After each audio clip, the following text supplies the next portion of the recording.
क्या आप इस साल अपने करियर की प्लानिंग कर रहे हैं और करियर की प्लानिंग करते समय काफ़ी कंफ्यूज्ड हैं? तो इस वीडियो के अंदर मैं कवर करूंगा कुछ 6 ऐसी चीज़ें जिनका आप ध्यान रखेंगे तो आपकी करियर प्लानिंग बिल्कुल सही डायरेक्शन में जाएगी। आप भले ही एक स्टूडेंट हैं या फिर अभी अभी क्वालिफाइड हुए कोई प्रोफेशनल हैं, ये वीडियो आपको बहुत मदद करेगी। आइए शुरू करते हैं। Welcome to career Tuesdays season 3.0।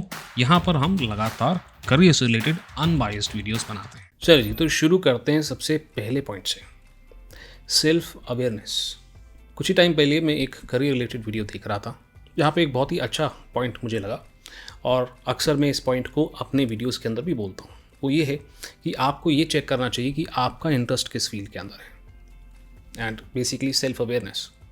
और जब मैंने सोच करके देखा कि मैं इतने कॉमर्स स्टूडेंट से डील कर रहा हूँ, सेल्फ अवेयरनेस एक ऐसा की पॉइंट है करियर प्लानिंग के लिए जो ज़्यादातर स्टूडेंट्स के अंदर मुझे मिसिंग दिखाई देता है। यानी कि आप ये चेक करना भूल जाते हैं कि आपका किस फील्ड के अंदर इंटरेस्ट है, and that brings me to my second point that you should take care of. और वो दूसरी बात ये है कि सबसे बड़ी रुकावट आपके करियर के अंदर होती है कन्वेंशनल विजडम। कन्वेंशनल विजडम का मतलब ये है कि हम कॉमर्स के अंदर घुसे ही नहीं कि हमारे टीचर्स और हमारे पेरेंट्स ने बोलना शुरू कर दिया या तो आप करो CA या तो आप करो CS या तो तीसरा ऑप्शन MBA, इसके अलावा कोई और ऑप्शन आपके सामने नहीं है। और ये कन्वेंशनल विजडम के ऊपर रिलाई करते हुए कई सारे स्टूडेंट्स अपने डिसीजन ले लेते हैं।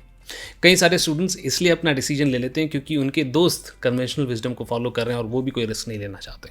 मैं ये नहीं कह रहा कि ये कोर्सेज अच्छे नहीं हैं। CA, CS, MBA, these are excellent courses, बहुत अच्छे कोर्सेज हैं, बट हो सकता है कि ये कोर्स आपके लिए सही ना हो सकता है कि आप बिजनेस करना चाहते हैं, हो सकता है कि आप आर्ट या म्यूज़िक के अंदर जाना चाहते हो सकता है कि आप पीपल पर्सन हो, यानी कि आप कोच, ट्रेनर, पब्लिक स्पीकर बनना चाहते हो। And according to these interests of yours, these courses might not be appropriate for you.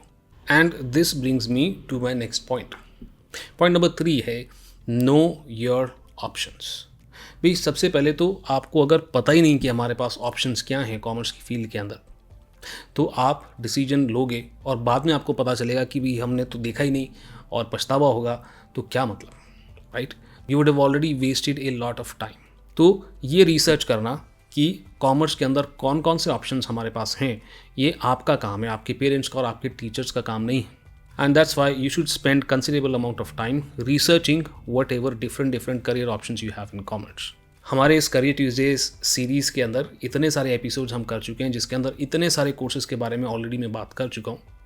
यहाँ पर भी आप प्लेलिस्ट उठा करके एक के बाद एक देखना शुरू करेंगे तो आपको बहुत सारे करियर ऑप्शंस के बारे में इन्फॉर्मेशन मिल जाएगी। एंड दैट रिमाइंड्स मी, अगर आप इस चैनल पे नए हैं और इसी तरह की वीडियोस देखना लगातार चाहते हैं तो वीडियो को लाइक कर लें और चैनल को सब्सक्राइब ज़रूर करें। फिलहाल आगे बढ़ाते हैं अपने डिस्कशन को। अगला जो मेरा पॉइंट है वो आपको थोड़ा सा कॉन्ट्रडिक्टरी शुरू में लग सकता है। अगला मेरा पॉइंट है इंफॉर्मेशन कॉन्स्टिपेशन। ऐसा होता है कि कई सारे स्टूडेंट्स रिसर्च करते तो हैं मगर वो इतनी रिसर्च करते हैं और इतने अनस्ट्रक्चर्ड तरीके से रिसर्च करते हैं कि वो कभी डिसीजन पे पहुंच ही नहीं पाते और मैं बड़ा कंफ्यूज्ड हूँ, क्या करूँ? Sounds familiar? ऐसे कई सारे क्वेरीज, कई सारे फ़ोन कॉल्स और कई सारे कमेंट्स मुझे यूट्यूब में देखने के लिए मिलते हैं अपनी वीडियोस के नीचे कि सर करियर को लेकर हम बड़े कंफ्यूज्ड हैं। और हमेशा तो नहीं, बट कई बार इसका कारण ये होता है कि हम रिसर्च करते हैं और इन्फॉर्मेशन कलेक्ट करते जाते हैं, बट इसका सोल्यूशन क्या है? इसका सोल्यूशन है कि आपका जो इन्फॉर्मेशन है ना वो स्ट्रक्चर्ड तरीके से आपको कलेक्ट करना चाहिए, राइट? अब ये कैसे करना है उसके लिए भी आप हमारा जो करियर ट्यूजडेज का सीरीज़ देखोगे उसके अंदर हर वीडियो के अंदर मेरी कोशिश होती है बहुत स्ट्रक्चर्ड तरीके से किसी कोर्स के बारे में मैं आपको इन्फॉर्मेशन दूं। और उसका लॉजिक क्या है? लॉजिक यही है कि आपके अंदर एक स्किल डेवलप हो जाए कि किसी और कोर्स के बारे में भी आपको सर्च करना हो तो भी आप स्ट्रक्चर्ड तरीके से करें, यानी कि इस तरीके से करें कि आपको आपका डिसीजन लेने के अंदर एक्शन लेने के लिए वो इन्फॉर्मेशन मदद कर सके। यानी कि आपकी इन्फॉर्मेशन कैसी होनी चाहिए?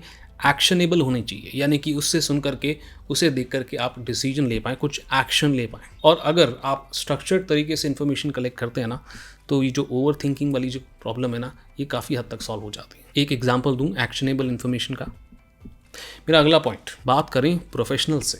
कौन से प्रोफेशनल से बात करें सर हम? भी जैसे कोई कोर्स आप परस्यू करना चाह रहे हैं, जैसे आप ACCA परस्यू करना चाह रहे हैं, राइट? लिंक्डइन पे जाएं और ऐसे लोगों से कनेक्ट करें जो ACCA कर चुके हैं। और उनसे पता करें कि ACCA करने के बाद जो करियर वो परस्यू कर रहे हैं उसके अंदर उन्हें क्या अच्छा लग रहा है और क्या अच्छा नहीं लग रहा है। बड़े आराम से आप ये सवाल पूछें उनसे और विल बी सरप्राइज्ड, बहुत इजीली लोग इस बात का जवाब देते हैं। वैसे ही आप ऐसे लोगों से भी कनेक्ट कर सकते हैं जिन्होंने ACCA किया है या CA किया है, बट अब वो कुछ और कर रहे हैं, वो बिजनेस के अंदर हैं, या फिर वो अपना YouTube चैनल खोल करके बैठे, या फिर वो पब्लिक स्पीकर हैं। आप उन लोगों से ही बात कर सकते हैं, उनसे भी आपको एक अलग पर्सपेक्टिव मिलेगा कि उन्हें करियर के बारे में क्या पसंद आया और कैसे अपने इंटरेस्ट को लेकर के उन्होंने अपने आप को रीइन्वेंट किया even after doing and completing A course like CA और ACCA।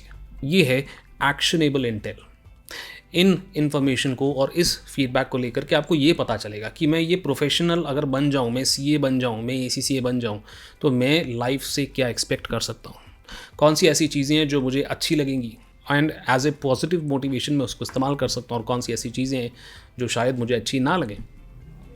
और डेफिनेटली आपके डिसीजन लेने में ये आपको मदद करेगी, क्योंकि मैंने भी कुछ ऐसे ही किया था जब मैं अपने करियर का डिसीजन लेने लगा था। तो छठी और आखिरी बात, अक्सर अपनी वीडियोस के अंदर मैं कहता हूँ और अभी भी रिपीट कर रहा हूँ, करियर जो है ना ये एक ऑनगोइंग प्रोसेस है।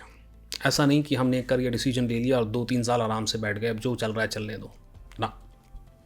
Career is an ongoing process. अगर आपने करियर से रिलेटेड कोई डिसीजन लिया है तो आपको उसे रीइवैल्यूएट करना चाहिए। आपको ये देखना चाहिए कि हम जहाँ पर हैं क्या वो सही मुकाम है और should we be looking into something else, या फिर जो हम ऑलरेडी कर रहे हैं उसके अंदर वैल्यू ऐड करने के लिए हमें क्या करना चाहिए।